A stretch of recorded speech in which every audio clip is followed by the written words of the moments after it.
It's been weeks since Amity first kissed Luz, and all us Lumity shippers have been waiting on bated breath for the next development. And by Titan, we got a big one. You're watching WhitneyVision, and this is part 2 of our breakdown of Knockin' on Hooty's door, where we gush about Lumity and dissect what Amity has gotten the Echo Mouse to reveal about Philip Wittebane. This is your spoiler warning! If you're not caught up on this week's episode of The Owl House, hit pause on this video and come back once you've successfully escaped the Tunnel of Love.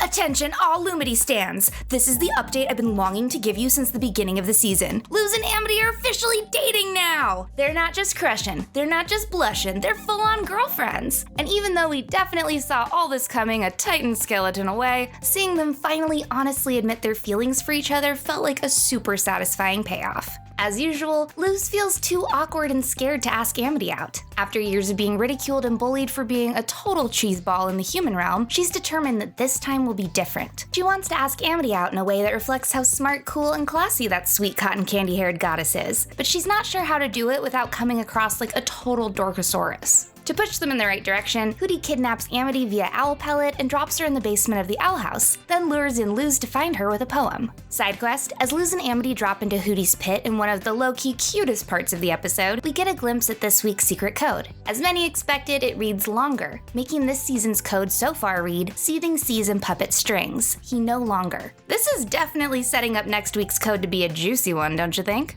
Down below, Hooty has set up an adorably elaborate tunnel of love for Luz to profess her like to her crush. And although I personally think it's super cute, Luz is horrified. She's scared that Amity's gonna make fun of her for all the cheesy hearts and the extreme lovey-dovey atmosphere. So instead of just going along with the moment, she decides to destroy everything before Amity realizes what's really going on. It was heartbreaking watching Luz use her glyphs to wreck all of the sweet details Hooty included from the intel he gathered spying on her. It honestly seemed like Amity was really down for all of it, and I don't think she would have thought it was too dorky. She likes Luz because she's awkward and unique, and it felt like she was actually enjoying seeing her crush's true feelings for the first time. Both of them always end up blushing and running away from what they're really trying to say to each other, and I think that Amity was feeling hopeful that Luz finally seemed to be making a move. But as soon as Luz started blasting cupids away, you can tell that Amity is afraid that her feelings aren't reciprocated. Luckily, with a little assistance from Ida and a whole lot of encouragement from Hooty, Luz summons the courage to finally ask Amity out. I love that Amity blurts it out before Luz even has the chance to finish her sentence, but the way she and Luz look at each other afterwards and she giggles and tells Luz to go ahead and say it too is beyond what my gay little mind is capable of physically processing. I can't believe they're finally dating, y'all. And at first I was like, don't get ahead of yourself, Whitney, maybe they just meant they're going on one date. But then at the end, Hooty referred to Amity as Luz's GF, so that's all the confirmation I need. Luz and Amity are officially girlfriends, and I'm so excited for them to grow and explore their new relationship. This is a huge moment for queer representation in animation, and I can't stress enough how truly important this episode was for our community. Although we do have several lovely examples of gay couples in cartoons, this one is especially groundbreaking. Just look at some of the queer folks who came before Amity and Luz. For example, Korra and Asami, Princess Bubblegum and Marceline the Vampire Queen, She-Ra and Catra, and Ruby and Sapphire. Back in 2014, Nickelodeon was too nervous to show two women kissing in an animated series, so although Korra and Asami's final send-off implied that they were together, we never got to actually experience the two of them dating during the show's run. A similar thing happened with PB and Marcy. Although Adventure Time fans knew that these two had history together in the past, they don't actually get back together for realsies until the series finale, when we finally see them kiss for the first time. And although Catra and Adora have obviously been destined to be together since they were just kids growing up in the Horde, again, they don't become official until the very last possible second. Steven Universe definitely took things further, as that show was heavily focused on gender identity and expression, so we were able to see more fully fleshed out gay relationships from that series. But once again, Ruby and Sapphire's wedding came at the very end of the series, and in fact was attributed by Rebecca Sugar as a reason why network executives canceled the original series run.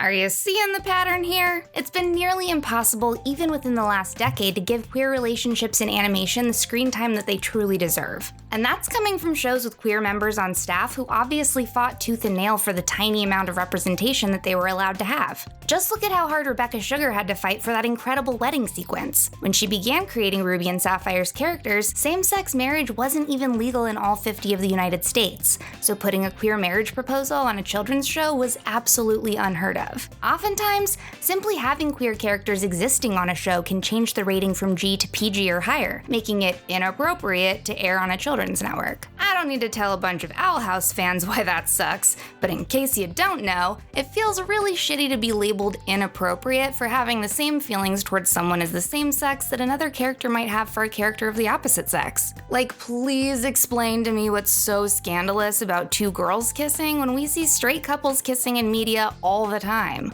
I'm sorry, but you're trying to tell me that watching Snow White get smooched by some dude when she's passed out in a coffin is totally healthy and normal, but a gay couple kissing is somehow dirty and wrong? Miss me with that homophobic bullshit. Children deserve to see themselves represented, regardless of who they love or how they identify. And it's high time that this industry changes for the better. The fact that Amity and Luz are confirmed girlfriends halfway through season 2 of a Disney show is mind-blowing to me, because I'm 30 years old and I never had this kind of queer representation in cartoons when I was growing up. We're not seeing their relationship as an afterthought, and their liking each other isn't merely implied. We actually see every moment between the two of them that builds up to finally confessing their feelings for one another. I'm excited to experience the full scope of their relationship. The sweet beginning, the rough patches that lie ahead, the love and effort and laughter that goes into building a partnership, and possibly even a breakup. We're not seeing them kiss for the very first time in the last episode. We're seeing their first kiss and everything that comes after it. And speaking of queer Owl House cuties,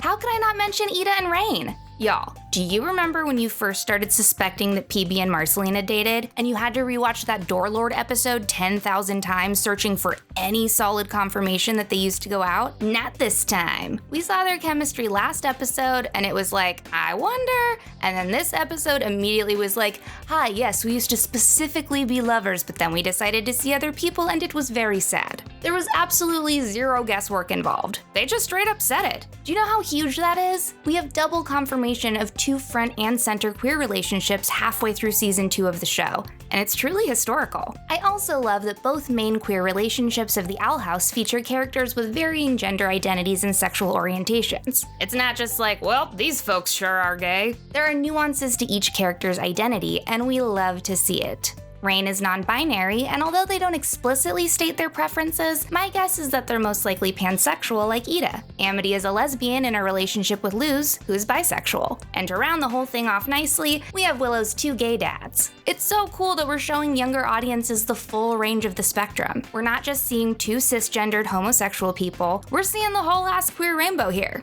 Now all we need are a few ace characters, and we'll have the entire community repping this show. Like I said earlier, it's incredibly important for people of all ages to see themselves accurately represented in media. So in case anyone hasn't told you today, you are loved and valid exactly as you are. Whether you're part of the LGBTQIA community or identify as cis or straight, your stories and your experiences are worth being told. Personally, I'm bisexual as hell, and I never thought I'd feel as seen by a cartoon as I do today. Shifting gears a bit, I also want to take a moment to talk about the images Amity was able to get the Echo Mouse to play for her new girlfriend. The first image appears to be blueprints to the portal door that Bellows is repairing. You can see that there's a whole diagram for the door's lock, and it appears that this is linked to the portal's ignition. Most interesting to me is that there appears to be organic elements embedded into the technological frame of the doorway. Is this a magic bile sac? Are those kidneys? We know from Gwendolyn that the Titan's blood is the key to breaking the barrier between the human and demon realm, so it's interesting that we're seeing two blood-related organs in this diagram.